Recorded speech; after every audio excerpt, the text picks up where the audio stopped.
Hey guys, in this video, I'm going to show you how to change out a gas control valve with the right tools, some Teflon tape, and a nipple, and I'm going to show you right now. I'm Roger Wakefield, Lead AP, the expert plumber. I've been plumbing over 38 years, and I have every master endorsement in the state of Texas. On this channel, I'm teaching you everything you need to know about plumbing. If you haven't been here before, please subscribe so you don't miss anything. So today we're talking about changing out a gas control valve. Thanks to the people at Bradford Wyatt for giving me this cutaway water heater, which is great for the videos. It lets me show you a little bit more than most people ever get to see. And today we're using Channel Lock tools. Now, we're not sponsored by either one of these, but these are two products that we use all the time and we really do appreciate. Step number one, make sure you drain your water heater. You cut off your gas and your water heater is completely not functioning right now. So we turn off the gas valve, and hopefully you've got a valve like this. What you do is you turn it 90 degrees. When the handle goes across, the gas is off. The water, you've got a ball valve or a gate valve on top. If you've got a gate valve, you may want to change it, but the ball valve is the same way. Grab the handle, turn it 90 degrees, turn off the water heater, and then hook up a hose. One thing that I like about the Bradford Wyatt water heaters is they have a full brass drain valve with a full port ball valve in it. When it comes time to drain it, it really does help. So that's step number one. Get your water heater drained down, empty, and ready to go. The next thing we're gonna do is start disconnecting the water heater or disconnecting the gas control valve. First thing you wanna do is disconnect your gas supply line. Now, we're not really hooked up here, but I wanted to put this here to show you how to do it. You disconnect this, and then you just kind of lay it to the side. The gas is now disconnected from the water heater.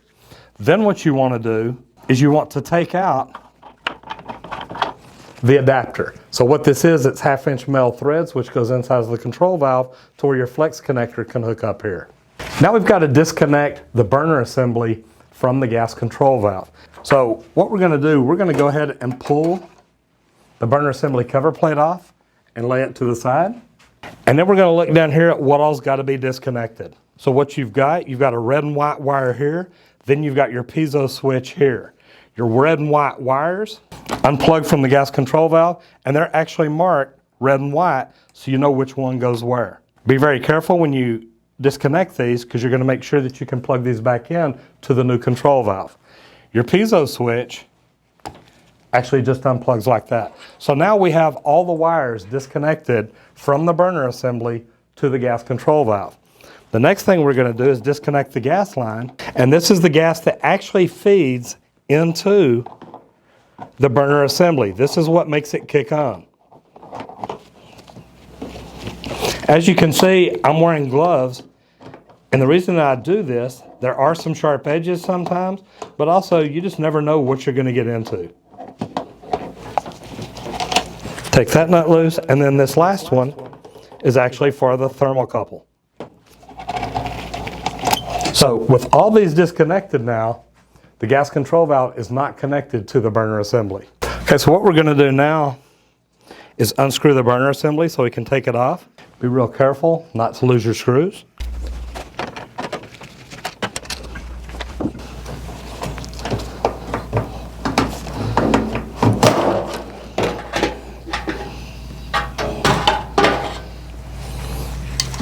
And this is a burner assembly that's being pulled out. So guys, this is where the trip of the nipple comes in. What you're gonna do is take a 1/2-inch nipple and thread it into the gas control valve. And the reason being, there's some delicate controls inside here. You don't wanna put a big palm wrench or anything on here that could damage this. So you're gonna take this nipple, screw it in here, and you're gonna use that like a wrench. Now remember, you've already drained the water heater. And the reason that that's important, that goes all the way through. So now we've got the old gas control valve pulled out. So what we're going to do is set it aside and get the new Honeywell gas control valve ready to go back in. And we're going to do it just the same way. We're going to put the nipple in. But what we're going to do too is get the threads ready to go in. So we're going to take some Teflon tape. And to be honest, if I was doing this out in the field, I would probably put just a little bit of pipe dope on it also.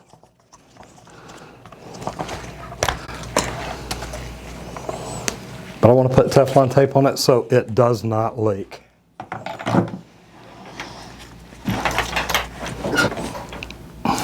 Make sure you get it straight and parallel.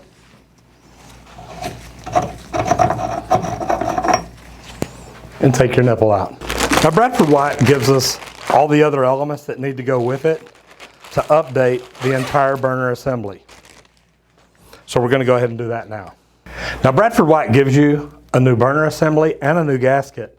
But since this water heater isn't in use and we don't really need to replace this right now, we're just going to make sure that you understand that you do have these parts if you need to change these on the burner assembly when you pull it out to change out your control valve.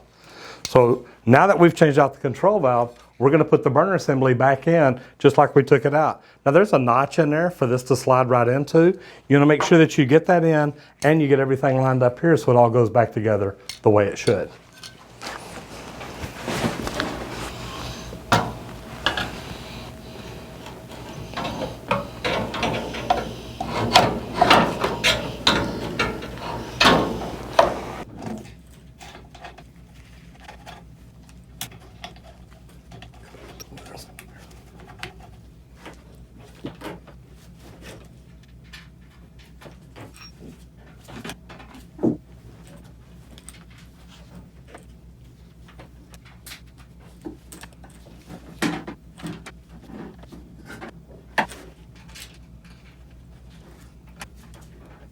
Now we're going to go ahead and put the wires back up.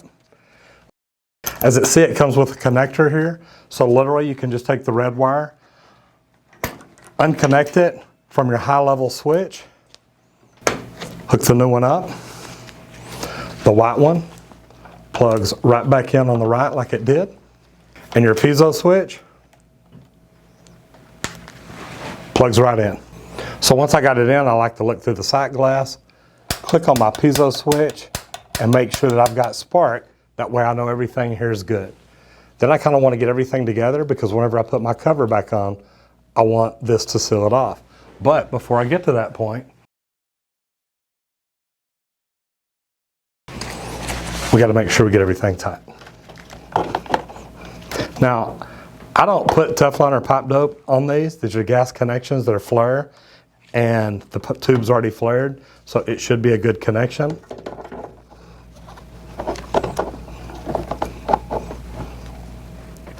And you also don't want to over tighten them.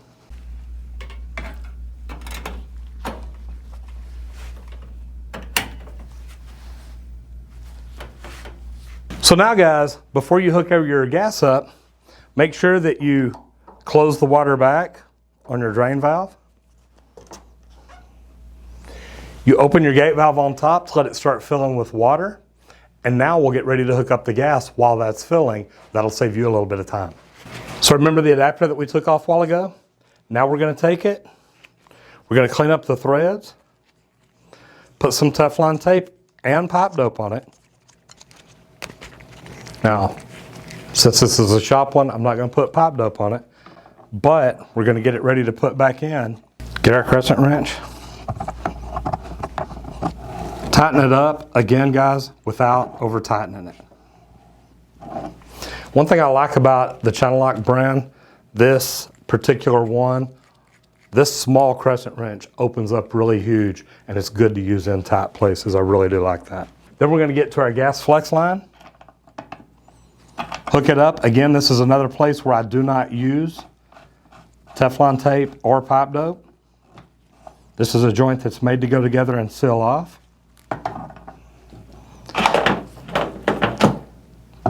Tighten it down to make sure that it's good. Once my water level's full, I'm going to go open a hot side on a bathtub. And the reason that I'm going to do that is I want a full port to let out as much air as fast as I can to help bleed the air out of the top of this. I can also open my temperature and pressure relief valve to get some of the air out, but I want to make sure this is full, especially on an electric water heater so I don't burn up the elements. But I want to make sure it's full before I fire it up. So now that I've got everything done, I'm going to reach around back and remember, I'm going to open my gas. Inline, I have flow. One thing I can do if this is a long gas flex, I can actually loosen it up here, smell it until I smell the gas. So I know that I've got gas all the way up to the gas control valve. Snug it back up, tighten it up. Now I know I've got gas here.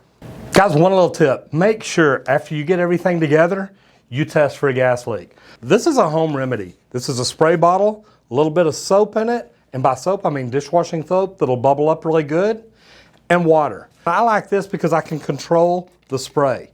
So I like to spray around the valve and all my gas connections just to make sure that there's not a leak. So you just spray it on, and what I like about it is I can get it right where I want it. So you want to spray on it, that way if you have a leak, see the bubbles? That's what you're gonna get. I know we don't have gas, but thanks to cinematography, we can make it work. So now we got the bubbles, so we know we got a gas leak there. So what we wanna do is go back, tighten it down.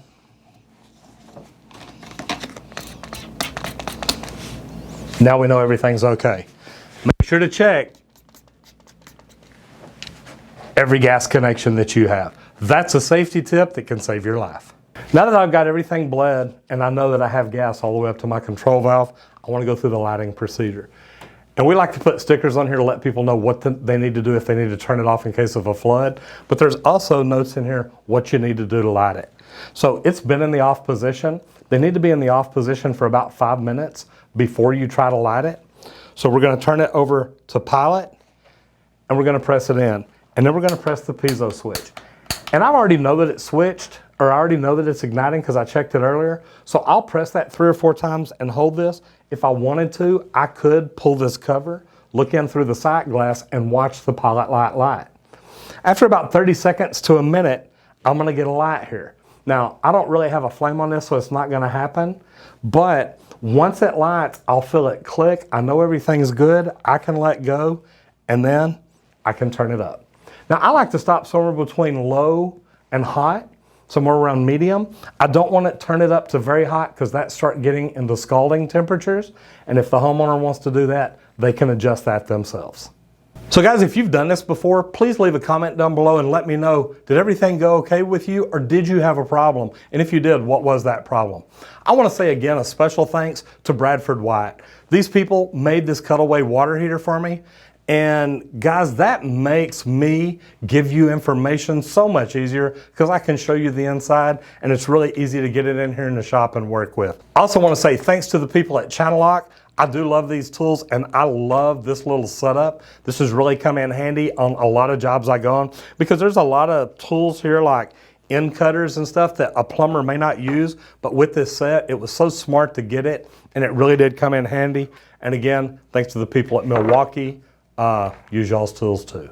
If you like these videos, please give us a thumbs up and leave us a comment down below and let us know what you think, and then check out some of our other videos. I'm Roger Wakefield, Lead AP, the expert plumber, and I'll see you on the next video if you don't get flushed.